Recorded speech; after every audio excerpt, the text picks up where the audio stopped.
السلام عليكم ورحمة الله وبركاته. أخيارتا waxaa idin leeyahay habeen wanaagsan. haddii aad ku cusub tahay channelka kan, fadlan subscribe-ta saar, siina share kare si asxaab fara badan ay u sii daawadaan muuqaalka. waxaan uga hadlayaa qiso muhiim ah.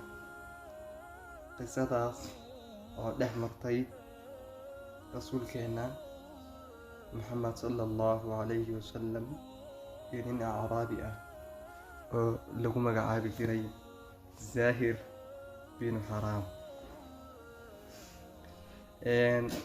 Zaahir bin Haraam iyo rasuulkeena sallallahu alayhi wasallam waxaa ka dhaxan jiray xiriir aad u fiican,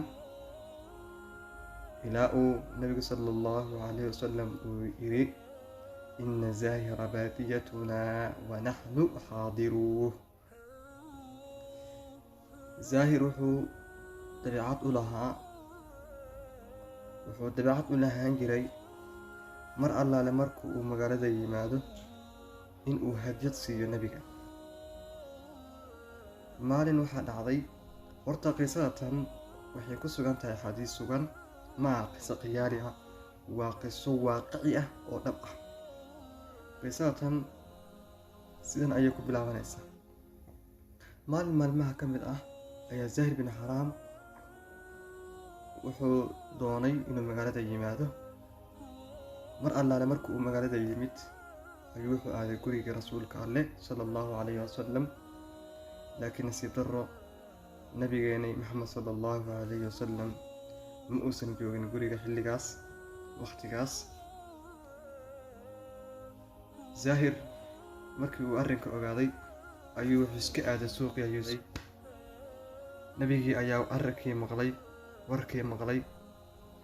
kadib nabiga sallallahu alayhi wasallam wuxuu guda galay inuu suuqa aado si uu u arko Zaahir bin Haraam.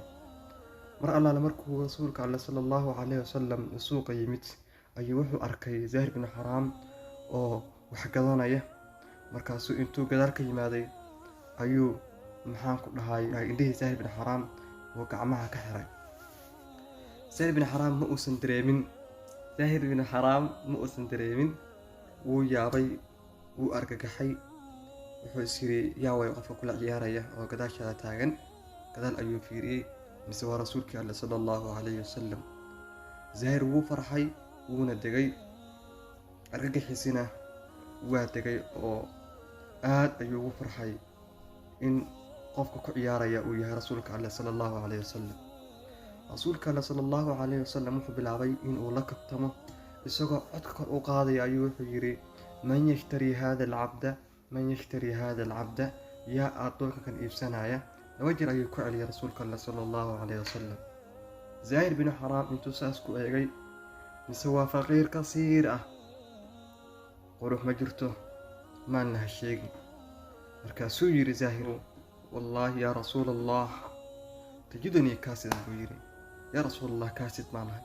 kaasid waxa laa qofkaan wax macnaa ku fadhiyin. rasuulka Alle sallallahu alayhi wasallam wuxuu yiri: laa, maya wallaahi, xag alle waxaa ka tahay, qaali baad ka tahay. fiiri jawaabta oo rasuulka Alle sallallahu alayhi wasallam uu siiyey Zaahir bin Haraam. walaalayaal, qisatan waxaan ka baranaynaa in uu nabiga sallallahu alayhi wasallam fuqarada waqti siin jiray, la kaftami jiray, la ciyaari jiray. laakiin maanta waxaad moodaa in fuqaradii la yasayo, waqti badan aan la siinayn. xitaa fuqaradii waxay waayeen ludfigii iyo mucaasharadii wanaagsaneed. iska badaa in la garab galo oo xoolo la siiyo oo la taageero, iska badaa sadaqa la siiyo. heer waxay gaareen markay hadlayaan in dhag jalq aan loo siinin. walaalayaal, arrinka kan waxay u baahan tahay in wax laga bedelo. aan markasta fuqarada aan garab siino, aan waqti siino, aan markasta aan garabkooda aan noqono. qisadatan intaas ayay ku suntan tahay. waxaan idin leeyahay habeen wanaagsan. wassalaamu calaykum waraxmatullaahi wabarakaatuh.